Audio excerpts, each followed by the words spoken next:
The $2.2 billion solar panel project approved by the Obama administration is shutting down, leaving behind more than 173,000 thermal collectors on 3,500 acres in the Mojave Desert. Obama's Department of Energy also provided $1.6 billion in loan guarantees to Ivanpah, a $535 million grant, and tax credits, even though the site was within the critical habitat of the desert tortoise, which is an endangered species native to the Mojave and Sonoran deserts, forcing the animal to be relocated. The plant also killed between 3,500 to 6,000 birds each year, according to a 2015 report. They were killed from collisions with heliostats or from being incinerated when flying through the concentrated heat beams that reach 800 degrees Fahrenheit, meaning over the course of 11 years, from 38,500 to 66,000 total birds were killed.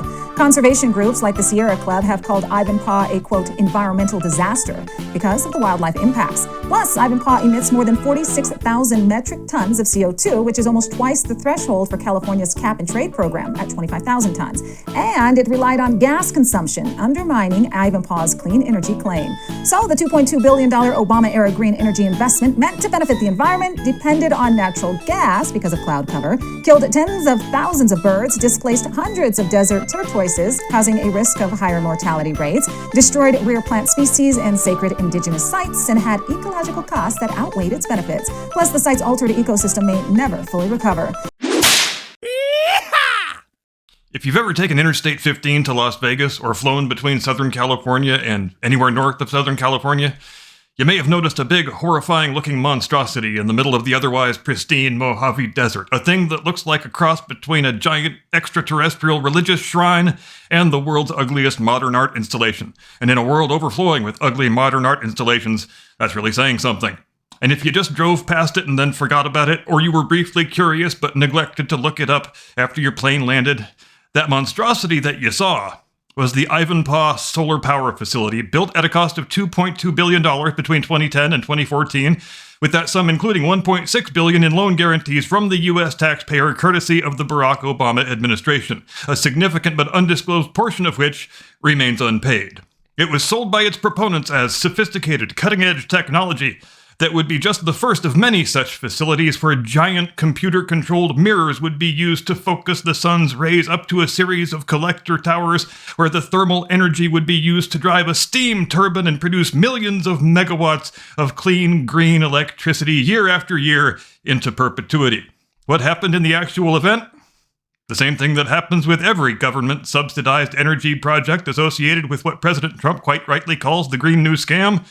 It produced only a fraction of the electricity that was promised, its operations required vastly more fossil fuel than it was supposed to save, and it created an unmitigated ecological disaster for the flora and fauna, particularly the avian fauna of the surrounding region.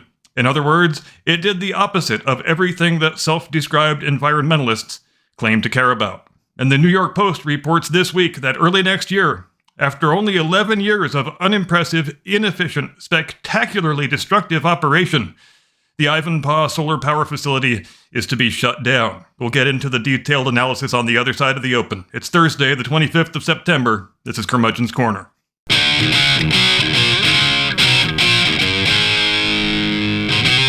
From high atop the battlements of Castle Curmudgeon, where we've always thought electricity was rather overrated anyway. Good afternoon, Mr. and Mrs. America, and all ships at sea. Welcome to Curmudgeon's Corner. Let's talk about state religions. You might think, intuitively at least, that here in the United States of America we don't have a state religion, but as a practical matter, the green energy climate cult has exhibited all the traditional features of a state religion for a good number of years now. It traffics in unverifiable claims about future events, it engages in all sorts of apocalyptic rhetoric designed to frighten the population into unconditional obedience, and it really enjoys stealing your money to build monuments to itself. And we all know what the sales pitch sounds like, the dogmatic orthodoxy, if you will, since it's been hammered into our heads since before the start of this century. We have to stop using our most proven, most reliable, most efficient modes of power generation because the atmospheric emissions that they create might cause the global mean temperature to rise by some fraction of 1 degree over a century from now after we are all dead. Instead, we have to get all of our electricity from the sun and the wind and magic rainbow unicorn farts. Now, if you're a normal person with a functioning intellect, you might ask the screamingly obvious question, but what about nuclear fission? It produces no atmospheric emissions of any kind. It generates power more efficiently than any other technology that humans have yet devised. We've been using it safely and effectively for many decades, and not one single life has ever been lost in the United States as a result of a nuclear power accident. Well, stop asking that, you insolent plebe. It is not your place to question the high priests of your state religion. Nuclear power is bad because we said it's bad, so shut up. Here in Southern California, the San Onofre Nuclear Generating Station, which you lovingly knew as the Dolly Parton Memorial if you grew up in the 80s, used to provide 20% of the electricity for the entire region from Los Angeles south to the Mexican border on a site only 84 acres in size. And though the 2 reactors at San Onofre had many years of useful life remaining, the California Public Utilities Commission took the decision to shut them down 12 years ago because nuclear is bad. By contrast, the Ivanpah solar power facility took up 3,500 acres of the Mojave Desert, a previously untouched, unspoiled natural environment, and it was advertised to one day be able, at maximum operating capacity, to provide 20% of the electricity needs of only the city of San Francisco. And in case the disparity isn't already obvious enough, 20% of the population of Southern California amounts to 4.75 million people, while 20% of the population of the city of San Francisco is 166,000 people. So even if Ivanpah was operating at its perfect optimal maximum capacity, which in the event it never came anywhere close to actually doing, you're talking about 41.5 times more land being used to generate 3.5% as much electricity. And the Green New Scam is overflowing with disparities like that.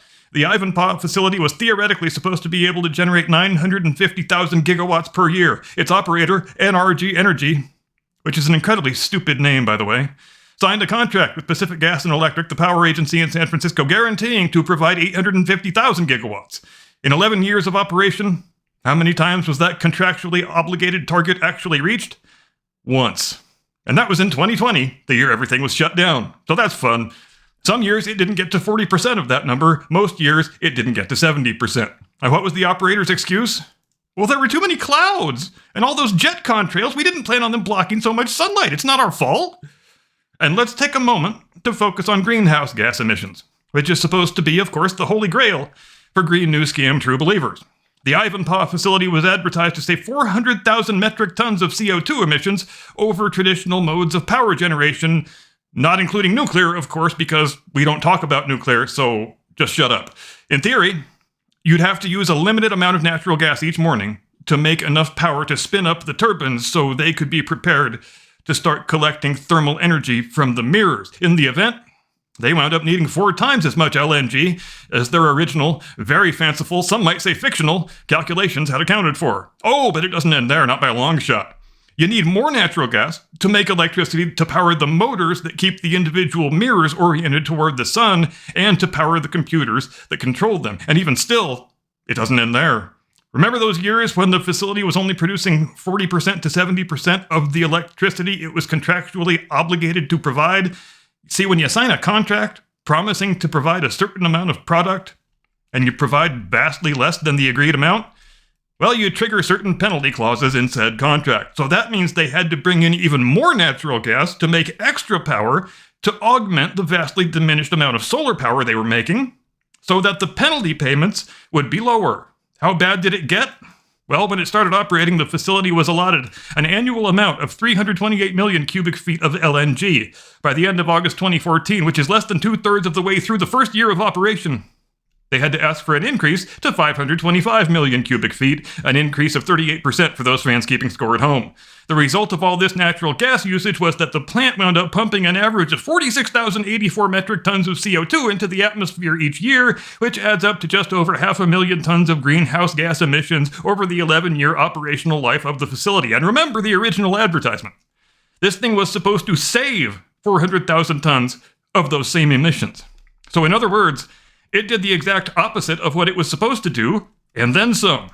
This clean energy plant, quote unquote, wound up burning so much LNG, it had to be categorized as a super polluter under California environmental law, with all the cap and trade penalties that entails, which I'm sure was quite the embarrassment for all the Greeniac climate cult true believers in the state government. To put it a different way, the site would have generated vastly more electricity at vastly lower cost, with vastly lower emissions, with a vastly smaller land footprint, if they had just built a traditional natural gas power plant there. And it's been quite the bloodbath for our fine feathered friends, too. In September of 2016, after nearly 3 full years of operation, federal wildlife biologists from the Department of the Interior estimated that the Ivanpah facility causes at least 6,000 bird deaths per year, including peregrine falcons, barn owls, and yellow-rumped warblers, some of which get disoriented and crash into the mirrors, which of course is the same problem that you have in big cities with all of the glass and steel buildings, and others of which are deep-fried in midair when they fly through the super-hot streams of thermal energy that are being transmitted from the mirrors up to the collector towers. Apparently the plant workers refer to that second variety as streamers, since they leave a lovely smoke trail on the way down. Doesn't that sound just great? I'm glad our liberal friends love the natural environment so very much. As far as the viability of the actual technology goes, the Ivanpah plant is probably the only facility of its type that will ever be built anywhere in the world. It looked like cutting-edge technology, to some people at least, when it was budgeted and construction began in 2010. But by the time it began operation in 2014, it was already outdated and largely a joke.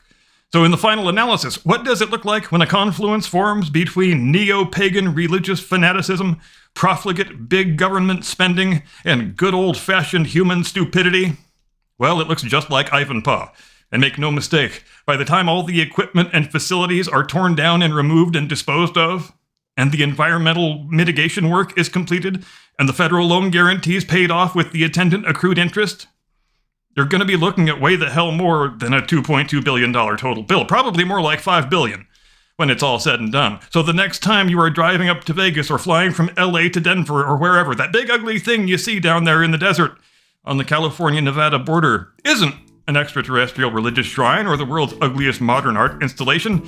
It is actually the world's biggest white elephant boondoggle and the most misguided cathedral that the climate cult religion ever raised to itself. I'm done. That's all I've got. Thanks for watching. See you next time. Get off my lawn.